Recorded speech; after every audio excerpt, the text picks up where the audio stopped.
must die!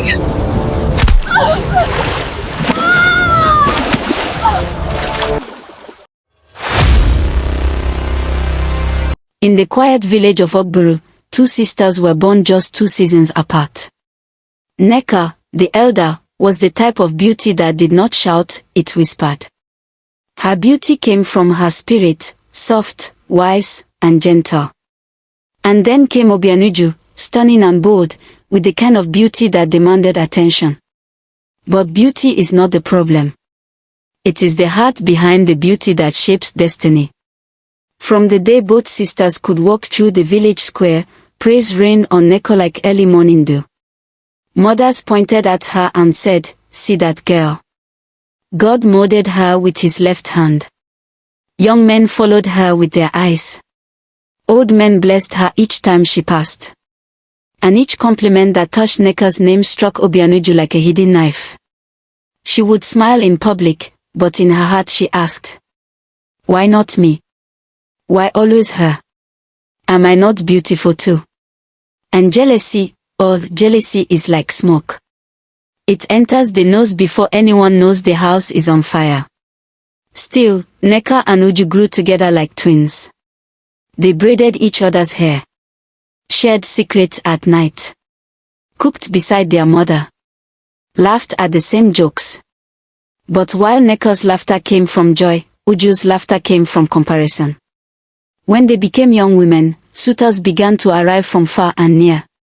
Men brought snails from the river, palm wine from deep forest taps, beautiful wrappers, bags of gari. But almost every gift bypassed Obianuju and landed at Nneka's feet. And though Nneka begged her sister, "Take this one, Uju, he came for me but he will love you too," Uju refused. Because she wanted a man who wanted her first, not one who settled for her. Then one day, a stranger arrived from Lagos. His name was Chima, a tall, calm, hardworking, a young man who carried the scent of opportunity and the wisdom of city roads. He saw Nneka and love fell upon him like a heavy rain. It soaked him completely. Within weeks, the whole village knew he wanted her hand in marriage. And Obianuju, her heart twisted like wet cloth being wrung. She watched preparations. She watched wrappers being sewn.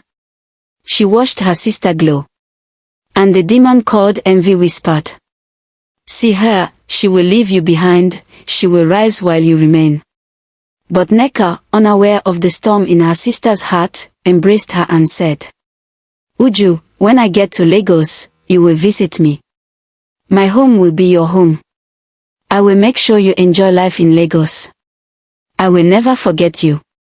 Those words should have healed jealousy. Instead, they fed it. Sometimes, the love you give someone becomes the fuel they use to burn your future.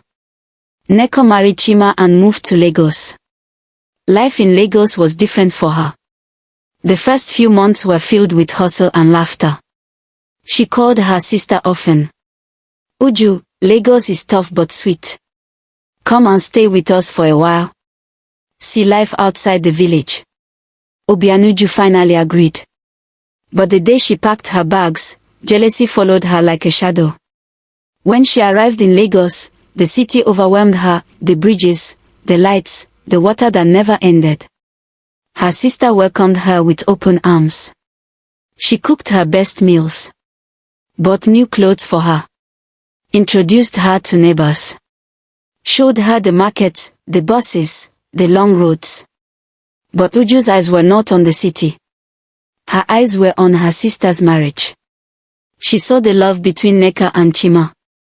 The small glances, the private smiles, the comfort. And Uju began to imagine herself in Nneka's place. Jealousy does not knock. It enters quietly and sits inside the heart. 2 weeks into her stay, Uju started applying more makeup, wearing tighter clothes, trying to impress Chima. Chima, uncomfortable, avoided her. But he said nothing, for how does a man accuse his wife's sister without evidence? Still, something in his spirit warned him. One Sunday evening, Nneka said, Uju has not seen the water under the bridge. Let me take her there before evening. Chima hesitated. He felt a strange coldness. But Nneka insisted, smiling warmly as always. The sisters walked to the water beneath the long Lagos bridge. The lagoon stretched out, dark and deep. Waves beat gently against the concrete pillars. The air smelled of salt, iron, and secrets. Uju's voice became sweet. Tihi, Nneka, come closer. I want to show you something. Look at how the water shines here. Nneka leaned forward, trusting. And Uju pushed her. A push filled with all the jealousy she had carried since childhood. Nneka screamed, a sound swallowed immediately by the wind. The water opened like a mouth and closed over her. Her bubbles rose. Her hand reached out once.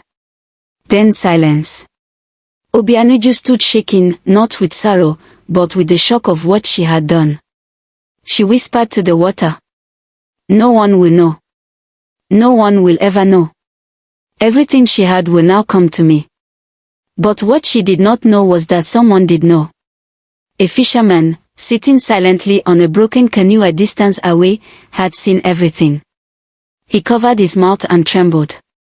For the river had just swallowed an innocent woman. When Uju returned home alone, she burst into false tears. Sister. Sister is missing. She slipped and fell. Chima's heart shattered. He ran, searched, shouted into the darkness beneath the bridge. No sign. Days passed. The police searched. Posters were printed. Obianuju now began cooking Chima's favorite meals.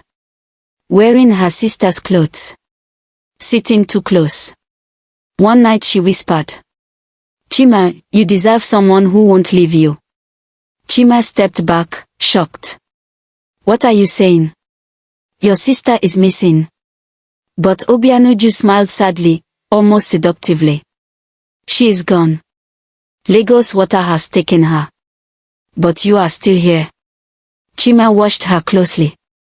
The way she spoke, the timing, her behavior. Something inside him screamed. Nneka did not fall. Something happened. Remember to follow us here and in our YouTube channel. Meanwhile, the fisherman who witnessed the crime carried guilt like a heavy basket on his back. He couldn't sleep. Couldn't eat. Kept seeing Nneka's hand reaching out of the water. After 2 weeks of torment, he walked to Chima's house, trembling like a leaf. He said, I saw them, under the bridge. Your wife didn't sleep. She was pushed. Chima froze. The room grew cold. He called the police immediately. When they confronted Uju with the evidence, the witness, her behavior, her attempts to seduce Chima, her mask cracked. She screamed. She always had everything. Beauty. Love. Praise. Even you, Chima, preferred her. Why must she take everything from me? Why must she shine while I suffer? Chima whispered. She didn't take anything. You lost yourself to jealousy. Police took her away. And as she was dragged out, she kept repeating. If she was gone, someone would finally love me, someone would finally see me. But jealousy blinds the jealous. She did not see the destruction she planted, only the shadow she envied. Obianuju was jailed. Nneka's body was never found. Chima remained broken, a widower not by fate, but by betrayal. The village mourned. Lagos mourned.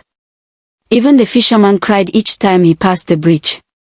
And the lagoon kept its secret in silence. So I tell you now, as the fire burns low and the night grows quiet.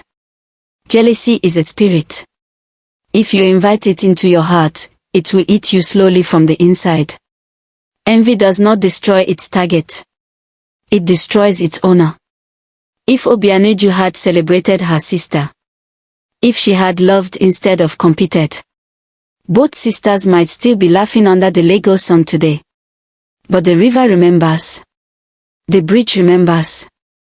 And jealousy, always returns to the one who carries it.